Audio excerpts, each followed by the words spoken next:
Assalamu alaikum. The topic that we are going to discuss today is utility. What is utility? Utility is simply the amount of satisfaction a consumer derives out of a purchase. Somebody who's making a purchase, the amount of satisfaction that they receive by purchasing a product or consuming a product is called utility. It's one of the driving forces behind consumer choices and decisions. What are the characteristics of utility? First of all, utility can be positive, which is the satisfaction, and it can be negative as well, which is the displeasure, depending upon personal preferences. There may be something that you might consider as pleasing, but somebody might not be as satisfied with that commodity or a good or a service as you are. Second thing is diminishing marginal utility. This is a key concept in understanding utility.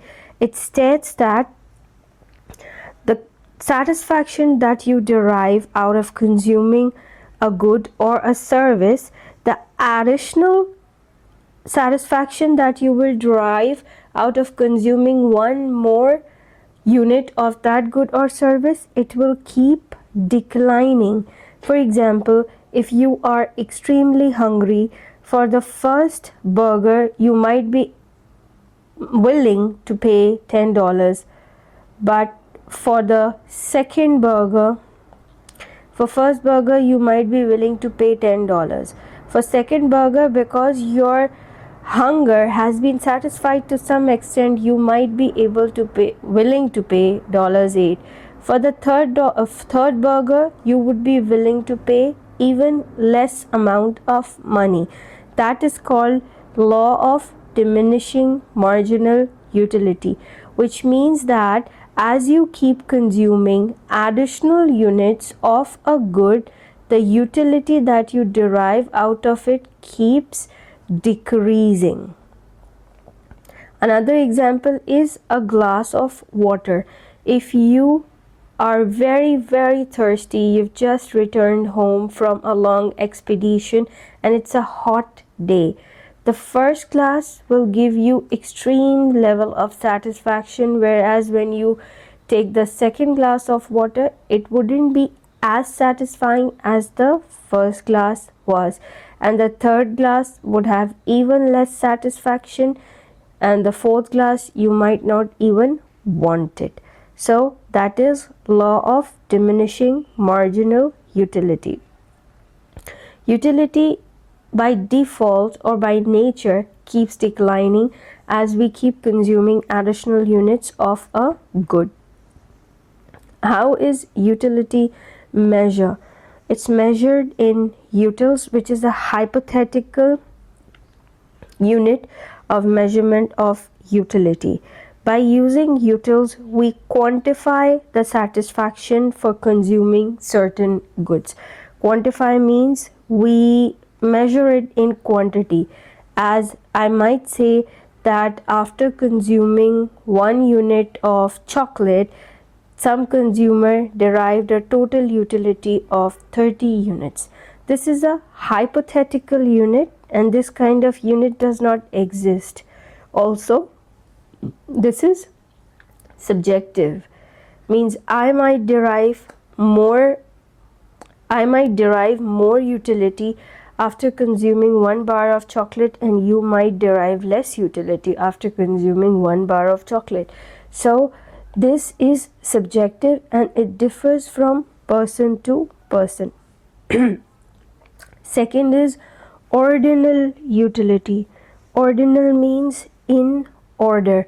Consumers may rank their choices and their preferences, which indicate which options are more preferable to them. But we wouldn't be studying ordinal utility. We will be using cardinal utility. It assigns numerical values to utility, which allows us to be more precise, and it makes it easier for economists and people who study economics to make comparisons. The actual unit of utility that will be used when we are using cardinal utility is utils, and assigning utils to anything will still remain challenging. In exams or when we study something, the examiner or the question itself assigns the value of satisfaction or utility in every question. You wouldn't have to do that, but in real life scenario, economists will always struggle to allot utils to the utility or assigning numerical values. Total utility and marginal utility. Total, as the name suggests, means overall satisfaction or overall utility that a consumer is deriving out of consuming any quantity of a good or service. Marginal utility, on the other hand, marginal means utility that you derive or the consumer derives after consuming one additional unit of any good. For example, let's have a look at this example. 0 packet of chips, total utility 0. There is no additional utility when you are not consuming anything at all.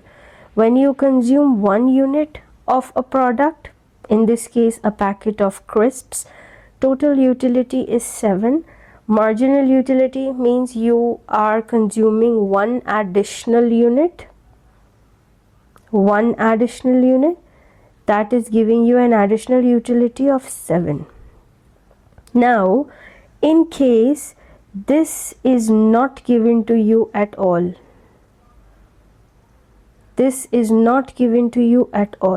and you have to calculate marginal utility.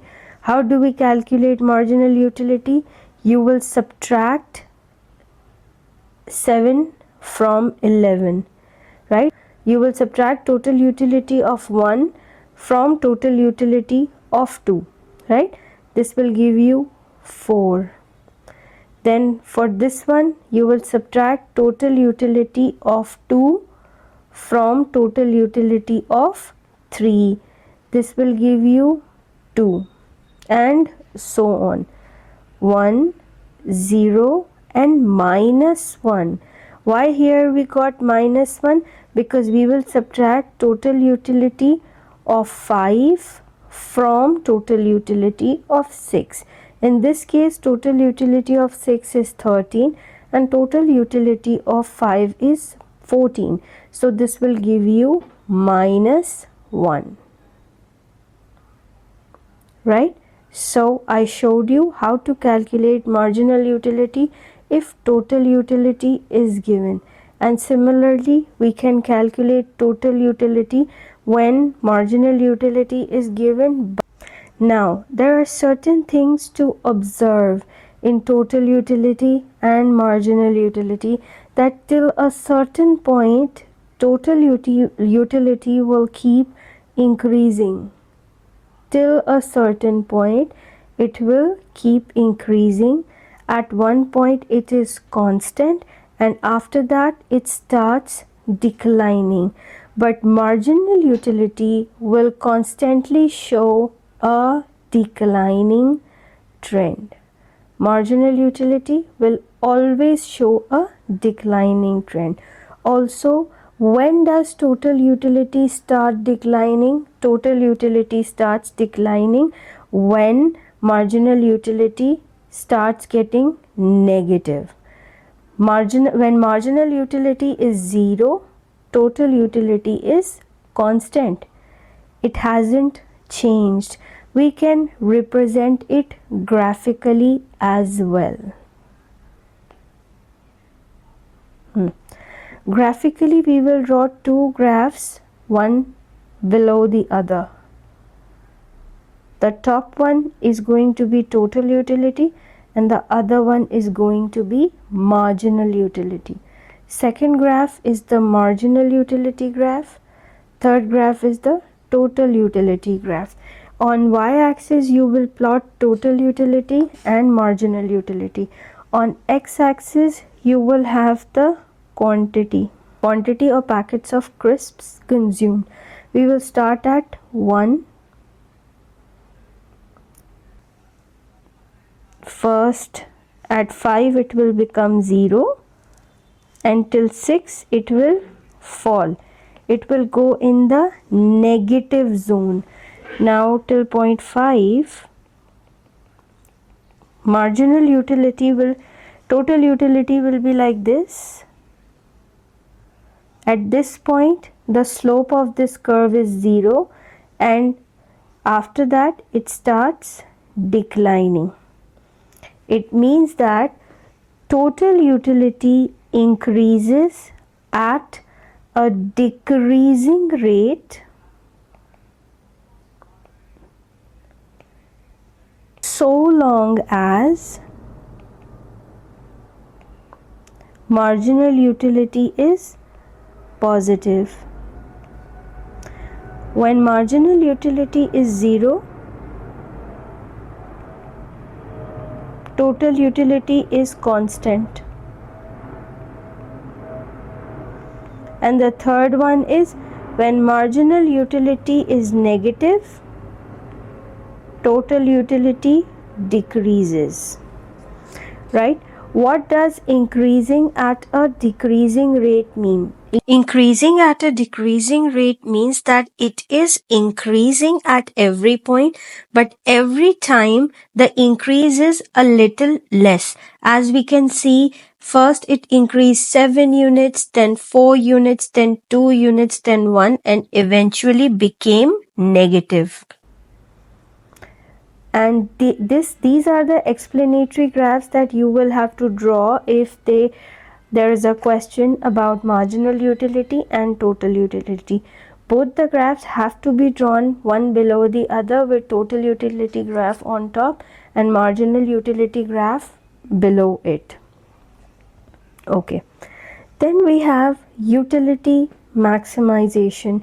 Utility maximization means that the customer tries to maximize their utility or maximize their satisfaction with the last dollar spent on anything.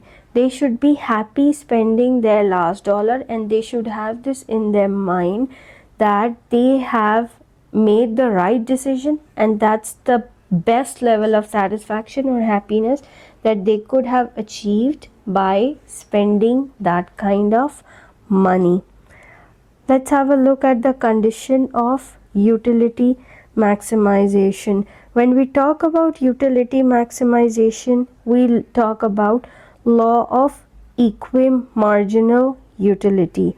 Law of equimarginal utility means that a certain amount is allocated, a customer allocates certain amount to be spent on goods and services they want to buy.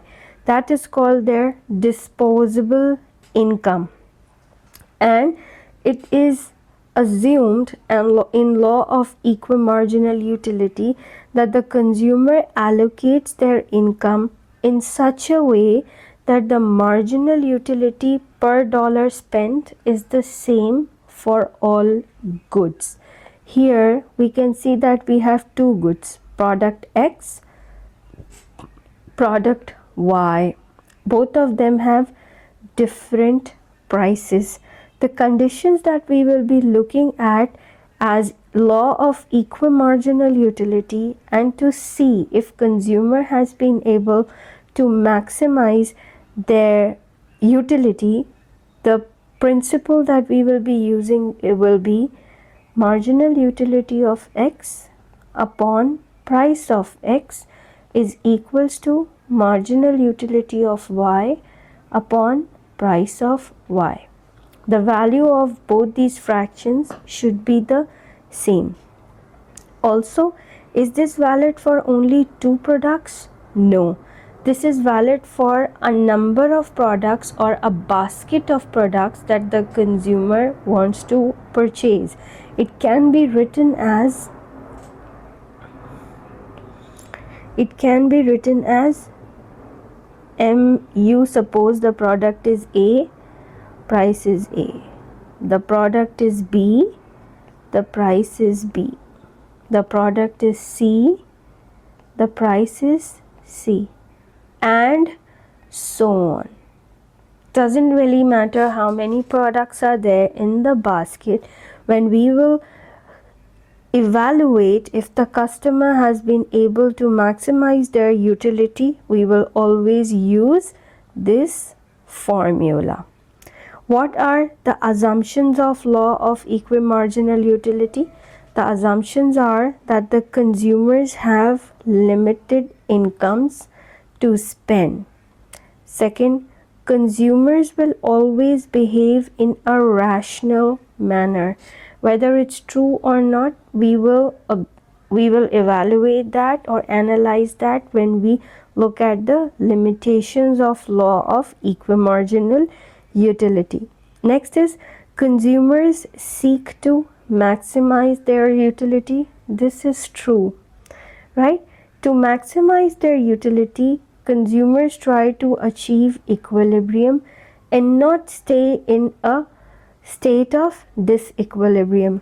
The equimarginal principle is used to determine whether the consumer is in equilibrium or not. How does the consumer achieve equilibrium? By fulfilling this condition, right? Now, let's have a look at this table. In this table, where is consumer equilibrium achieved? What we are looking at is this mu upon p, marginal utility of x upon price of x, and marginal utility of y upon price of y. So, what is the consumer? Where will the consumer achieve equilibrium? Equilibrium will be achieved when the consumer consumes 4 units of x and 3 units of y. 4 units of x and 3 units of y, because mu over mp is for both of them is equal when 3 units of y are consumed and when 2 units of x are consumed. Okay, we are going to do certain problems also based on law of equimarginal utility at the end of the chapter, and you will have a better idea of how to solve the problems related to this concept. Now, what can we use the law of equimarginal utility for? We can use the law of equimarginal utility to derive the individual demand curve. We know that individual demand curve is a downward sloping curve where quantity demanded increases as the price of a good comes down. In this case, let's draw an individual demand curve for good y, because this write-up states that the price of good x is the same, the income of consumer is the same, whereas price of good y has dropped from $2 to $1. We can see here that the price of good y is $2. The new price of good y is $1. When this happens, the law of demand states that as the price comes down, the quantity demanded increases. Prices in quantity demanded is inversely proportional to the price. So, if the price of product Y falls, the quantity demanded will definitely increase. Let's see, if this is the demand curve, and let's say this is price $2 here, this is price $2 here, and this is price $1 here. We will see that this is $2, this is $1, this is the price, and this is the quantity. We can see that this is 3 and this will become 6. So MUX over P, what was MUX? Marginal utility at 4 was 12. We will have to see MU over MP will change for Y because the price has changed. Let's say MU over P for this one will be, as the price is 1, it will be 42, 32, 24, 18, 14 and 12. So now the quantity of Y for which equilibrium will be achieved is 6, and the quantity for which equilibrium, or quantity of X for which equilibrium will be achieved is 4. So when the price of Y changes, the consumer will be able to achieve equilibrium at 4 units of X and 6 units of Y. Right? Okay.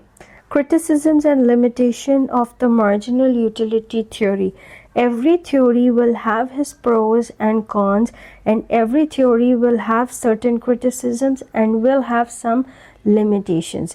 Why do we study them? We study them because when we are writing the evaluation part of any question, we have to include criticisms and limitations of the theory or the concept that we are using.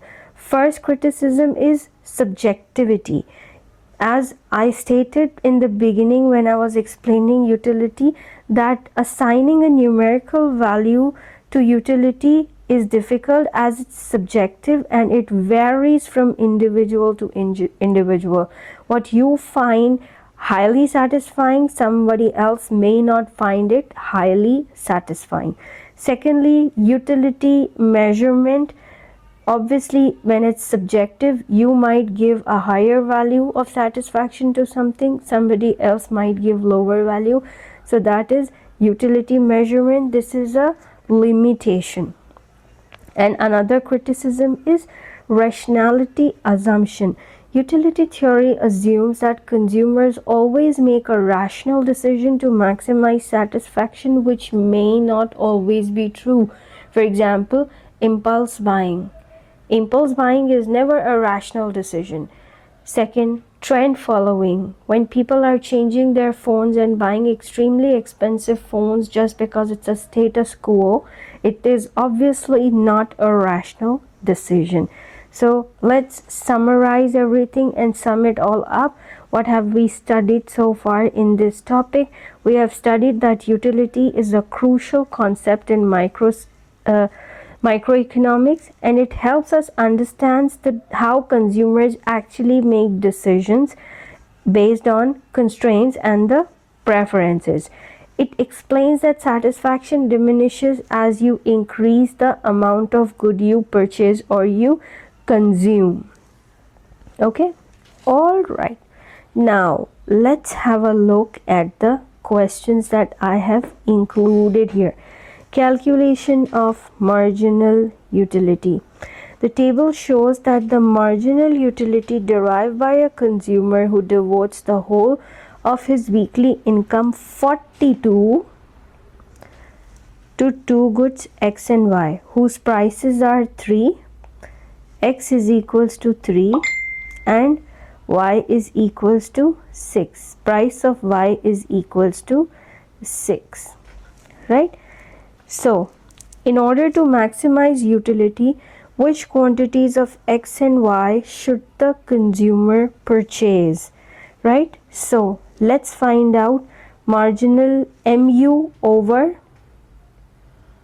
P, MU of X over PX and MU of Y over PY. Let's calculate it here. Divide it, all of it by 3.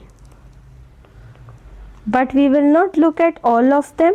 We will only look at the ones that are included in the option. Okay. So,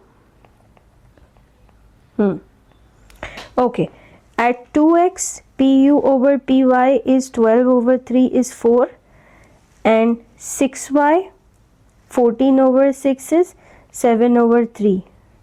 This is not the option. B4, x is 4, 9 over 3 is 3, and y5, 5, 18 over 6 is 3. Yes, this is our answer. Our answer is B. B is our answer because at point B, this condition is met or satisfied. Let's do the second one. The schedule shows the total utility derived by consumer of a good X at different levels of consumption. Consumer obtains 3 units of utility from the last dollar she spends on each good that she purchases. What is the maximum number of units that the consumer will consume at the price of X? Marginal utility is 15. Here we have to draw a table of marginal utility. Marginal utility here is 50 minus 30, 20. 65 minus 50, 15. 3 units. Answer is A. Okay. Next is table shows total utility that an individual derives from consuming different quantities of a good. Individual's marginal utility of money is $1. Of $1 is 2 units of utility. Okay.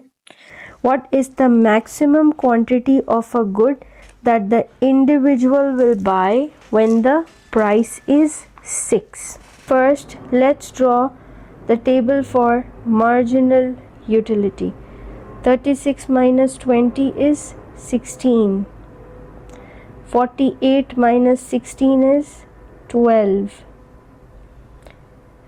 56 minus 48 is 8.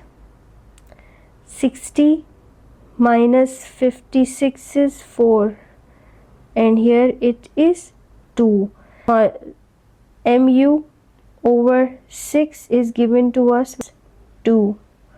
Marginal utility is 12.